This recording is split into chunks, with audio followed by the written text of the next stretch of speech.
ఇదైతే మా వాడు ముగ్గుతో వేసిన వినాయకుడు అండి, చక్కగా వచ్చిందనమాట. అచ్చు ఉందనమాట, వినాయకుడిది అచ్చు దాంట్లో వేసాడనమాట.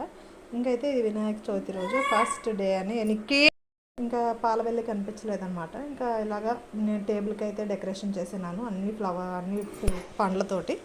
ఇదిగోండి మేమైతే మట్టితో తయారు చేసుకున్నాం అనమాట. ఎందుకంటే కెమికల్స్ ఎక్కువ యూజ్ చేయొద్దు అంటున్నారు కదా.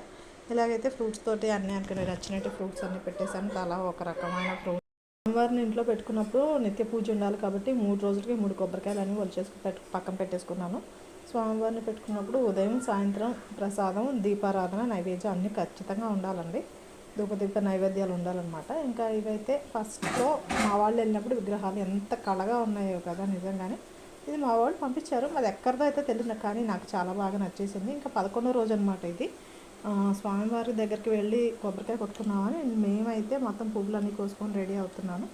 సో ఇంకా ఆయన దగ్గర తీసుకెళ్ళడానికి మొత్తం అన్నీ సెట్ చేసుకుంటున్నాను. స్నానం చేసేసుకొని నీట్గా మొత్తం అన్నీ పూజకి కావాల్సినటువంటి పువ్వులు, అరటికాయలు, కొబ్బరికాయ మొత్తం అన్నీ తీసేసుకొని రెడీ అయిపోయాను అనమాట. ఎందుకంటే 11వ రోజు ఇంకా స్వామిని లడ్డు వేలం అయిపోయిన తర్వాత స్వామిని నిమజ్జనానికి తీసుకుపోతారు కాబట్టి ప్రతిసారి నిమజ్జనం ఎలాగ ఉన్నా సరే ఈసారి నిమజ్జనానికి స్వామి వెళ్ళిపోతుంటే నిజంగా చాలా అంటే చాలా బాధేసిందండి. నాకు ఎప్పుడు అనిపించలేదు కానీ ఈసారి నాకు చాలా బాగా అనిపించింది. ఎందుకంటే ఇవి 11 రోజులు కళకళలాడిపోయే ఊర్లు దేవుడి పాటలతోటి.